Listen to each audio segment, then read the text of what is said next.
السلام علیکم ورحمۃ اللہ وبرکاتہ۔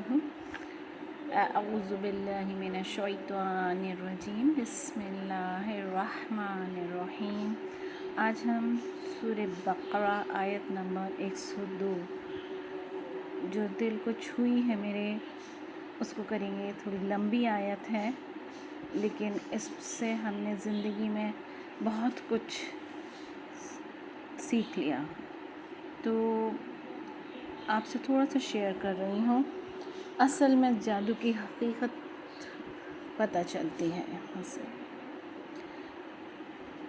وَاتَّبَعُوا مَا تَتْلُو الشَّيَاطِينُ عَلَى مُلْكِ سُلَيْمَانَ، اور انہوں نے پیروی کری جو پڑھتے تھے شیطان سلیمان علیہ السلام کی بادشاہت میں۔ وَمَا كَفَرَ سُلَيْمَانُ، اور نہیں کفر کیا سلیمان نے۔ اللہ تعالیٰ نے صاف یہاں پہ کہہ دیا کہ سلیمان علیہ السلام نے کفر نہیں کیا تھا۔ وَلَكِنَّ الشَّيَاطِينَ كَفَرُوا، لیکن شیطانوں نے کفر کیا تھا۔ کیا ہوا تھا؟ جب سلیمان علیہ السلام کو پتہ چلا کہ لوگ جادو کے اس میں زیادہ پڑ گئے ہیں، تو انہوں نے ساری کتابیں جادو کی جمع کری تھیں اور وہ دفن کر دی تھی، گاڑ دی تھی۔ لیکن ان کے انتقال کے بعد، ان کی وفات کے بعد، شیطانوں نے وہ کتابیں نکال لیں اور یہ مشہور کر دیا کہ جو بھی طاقت تھی سلیمان علیہ السلام کی، وہ جادو کے زور پر تھی، نعوذ باللہ۔ تو اللہ تعالیٰ یہاں صاف بتا رہے ہیں، اللہ کے رسول صلی اللہ علیہ وآلہ وسلم کے ذریعے سلیمان علیہ السلام کے لیے بتا رہے ہیں کہ سلیمان نے کفر نہیں کیا تھا، جادو وادو نہیں کیا تھا، بلکہ یہ شیطانوں نے کفر کیا تھا۔ یعلمون الناس السحر، اور وہ لوگوں کو سحر سکھاتے تھے، مطلب جادو سکھاتے تھے شیطان۔ وما انزل علی الملکین ببابل ہاروت و ماروت، اور جو اتارا گیا بابل میں 2 فرشتے ہاروت اور ماروت پر۔ وما یعلمان من احد حتی یقولا، اور نہیں وہ دونوں سکھاتے تھے کسی ایک کو بھی، یہاں تک کہ وہ دونوں کہہ دیتے انما نحن فتنۃ، کہ یہ بے شک یہ ایک فتنہ ہے۔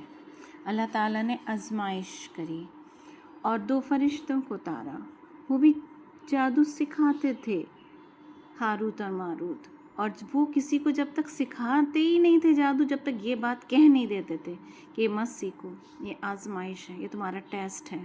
لیکن لوگ سیکھتے تھے اور کہتے تھے ہم سیکھ رہے ہیں، ہم کچھ کریں گے نہیں اس سے، بس ہم سیکھ رہے ہیں۔ فلا تکفر، اور وہ کہتے تھے تو تم نہ کفر کرو، تو مطلب جادو کیا ہے؟ کفر۔ سیکھنا کرنا کیا ہوا؟ کفر۔ ہم کسی اور کو بولتے ہیں نا نان مسلم کو کافر ہے، اور اپنا ہمارے معاشرے میں یہ جادو وغیرہ اگر بڑھ رہا ہے تو یہ کیا کر رہے ہیں ہم؟ کفر۔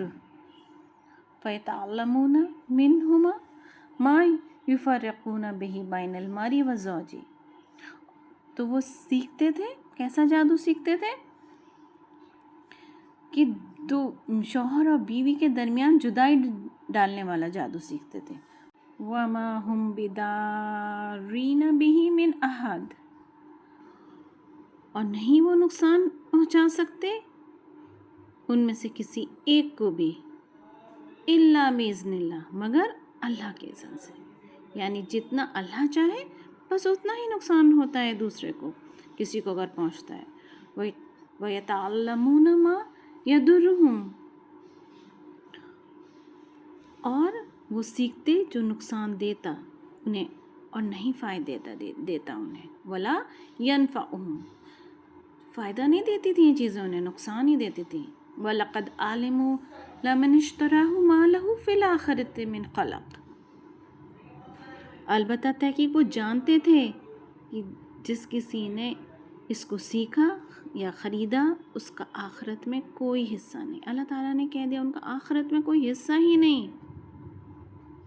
آج بھی یہی ہو رہا ہے، سب کو پتہ ہے یہ غلط کام ہے، پھر بھی لوگ کرتے ہیں اور آخرت میں حصہ ہی نہیں ان کا، کچھ نہیں ملے گا انہیں آخر میں، ان کی کوئی نیکیاں قبول نہیں.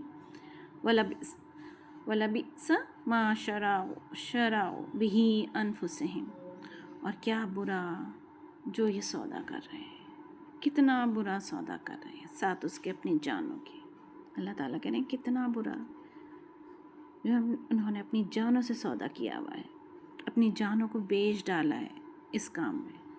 لَوْ كَانُوا يَعْلَمُونَ، کاش وہ جانتے ہوتے. تو اس آیت کے ذریعے اللہ تعالیٰ نے سلیمان علیہ السلام کی بھی صفائی پیش کر دی کہ وہ انہوں نے کفر نہیں کرا تھا.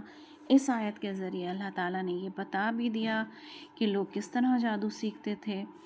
پھر یہ بھی پتہ چل گیا کہ یہ اللہ کے اذن سے ہوتا ہے. اگر جتنا، یہ نہیں کہ اگر جادوگر کر رہا ہے تو سچ میں اس کا 100% اثر ہو جائے گا، ایسا نہیں ہوتا. جتنا اللہ چاہتا ہے.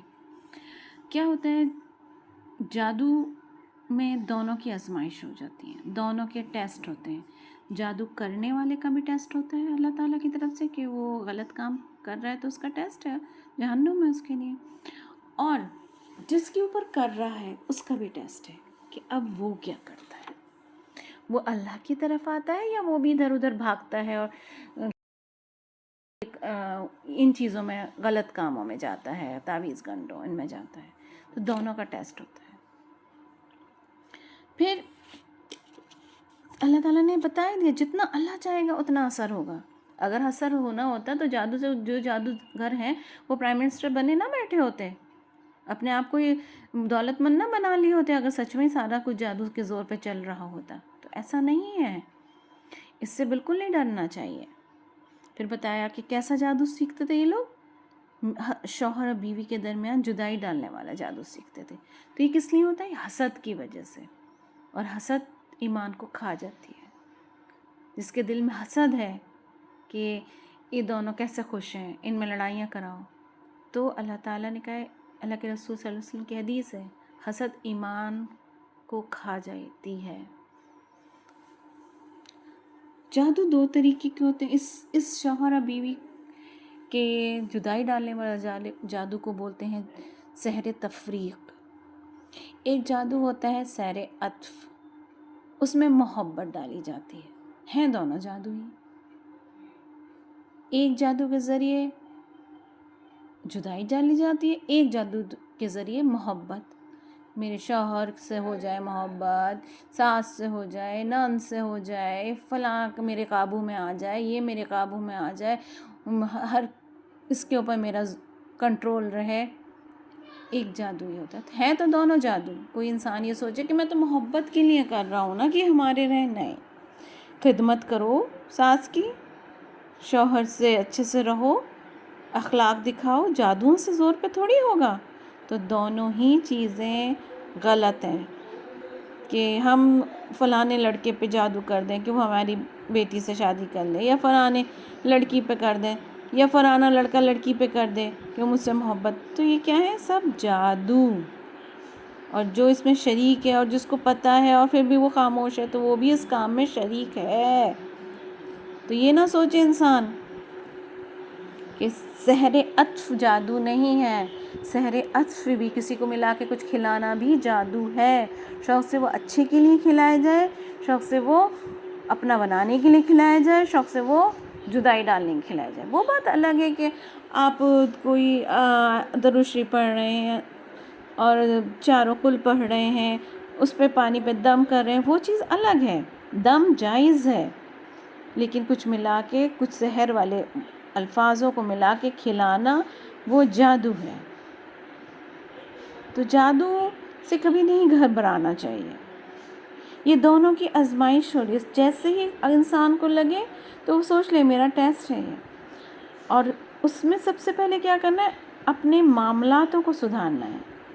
کوئی حرام کمائی تو نہیں ہے، نماز تو کوئی نہیں چھوٹ رہی، صبح کے اذکار، صبح شام کے جو اذکار ہیں جو اللہ کے رسول سے ثابت ہیں وہ ہو رہے ہیں کہ نہیں ہو رہے، اور استغفار زیادہ سے زیادہ پڑھیں. اگر انسان نے اپنے معاملاتوں کو سدھار لیا اور صرف سورہ فاتحہ اور آیت الکرسی اور چاروں کل ہی پڑھنے لگ گیا اور صبح شام کے اذکار ہی پڑھنے لگ گیا، اور گھر میں جتنا ہو سکے تھوڑی بہت، یہ نہیں کہ پورے دن میں آپ ایک سورہ بقرہ پڑھیں، تو یہ تو بہت مشکل کام ہے. جتنا ہو سکے سورہ بقرہ کے جتنے تھوڑا تھوڑا کر کے روز پڑھ لیں، اور گھر میں چلائیں بھی اسے، کیونکہ تجوید آپ ہماری صحیح نہیں ہوتی. آپ پورا دن بھی مریض کے اوپر سورہ بقرہ پڑھ کے دم کریں یا بیٹھ کے سورہ بقرہ پڑھیں تو اس پہ کچھ اثر نہیں ہوگا. اگر آپ کی تجوید نہیں ہے تو کچھ اثر نہیں ہوگی اس کے اوپر سورہ بقرہ کا. تو قاری کی سورہ بقرہ اس مریض کے پاس چلا دیں تو انشاءاللہ کچھ نہیں ہوگا، سب ٹھیک ہو جاتا ہے. لیکن صبر سے کام لینا، ادھر نہیں بھاگنا، پاس نہیں بھاگنا، تعویذ گھنٹے نہیں کرانے، کوئی چلے بلے کچھ نہیں، صبر سے کام لینا اور اپنے رب پہ توکل، بھروسہ. جب یہ سب چیزیں انسان کرنے لگ جاتا ہے تو یہ جادو بھی کہتے ہیں پلٹ کے اسی انسان پہ جاتا ہے جس نے کرا ہوتا ہے. اس کے یہاں ایسی ایسی بیماریاں وائف نے کرا ہوتا ہے ہسبینڈ کو ہو جائے گی، اگر ہسبینڈ نے کرا ہوتا ہے وائف ایسی بیمار ہو جائے گی، بچوں کے ساتھ کچھ حادثے ہو جائیں گے، کچھ ایسا ہو جائے گا. یہ پلٹ جاتا ہے جادو جس نے کرا ہوتا ہے. تو گھبرانا کبھی نہیں چاہیے، نہ ہی اس کے لیے کوئی بد دعا، بس اللہ اسے ہدایت دے. صبر اور اپنے معاملات، کسی کو حق مارا ہوا ہے، بہنوں کو حق نہیں دیا ہے پراپرٹیز، تو آپ حرام کھا رہے ہیں، ہر لقمہ حرام کا ہے. اور جب حرام ہوگا تو پھر یہ چیزیں بھی اثر کر جاتی ہیں. تو کمائی سب سے پہلے حلال ہونی چاہیے، کیونکہ پھر صدقے قبول نہیں ہوتے. اگر یہ حرام کمائی ہو گئی تو صدقے قبول نہیں ہوں گے. کتنا بھی صدقہ خیرات کر لیں قبول ہی نہیں ہوگا. اور صدقہ کرنے سے تو اثرات بھی ختم ہوتے ہیں جادو کے، اور ساری بلائیں دور ہوتی ہیں. تو کیا یہ لوگ جانتے نہیں تھے کہ یہ گناہ کا کام ہے؟ یہ لوگ جانتے تھے کہ یہ گناہ کا کام ہے. فرشتے انہیں بولتے تھے کہ مت سیکھو، یہ آزمائش ہے، یہ گناہ ہے. تو کفر تک پہنچا دیتا ہے انسان کو، کفر تک پہنچا دیتا ہے یہ حسد، یہ جلن انسان کو. اور وہ علم بیکار جس پہ عمل ہی نہ ہو. ایسے علم کا کیا فائدہ جس پہ عمل ہی نہ ہو؟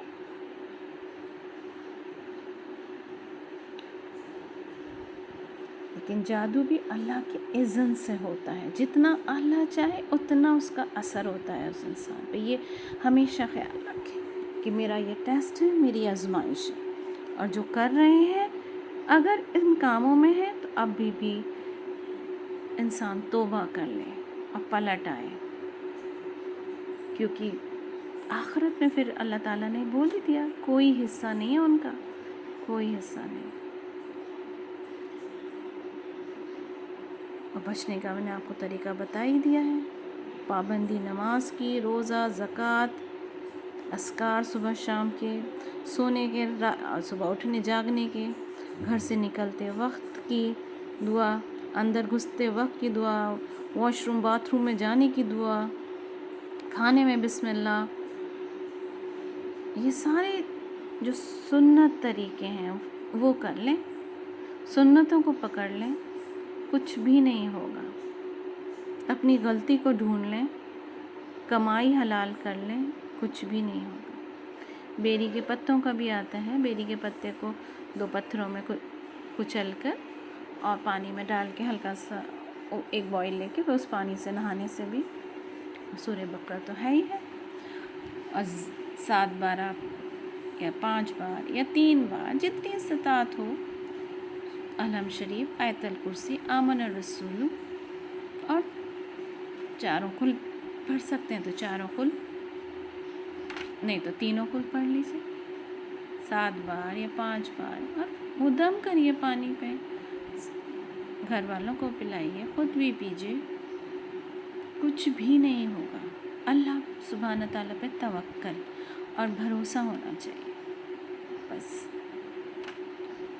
اور جو ان کاموں میں ہیں اب بھی وقت ہے کہ وہ رک جائیں، اور جو نہیں ہے ان کے اوپر آزمائش ہے تو وہ صبر سے کام لیں، اپنے رب کی طرف اور پلٹ جائیں. یہی ٹیسٹ ہے. السلام علیکم ورحمۃ اللہ وبرکاتہ.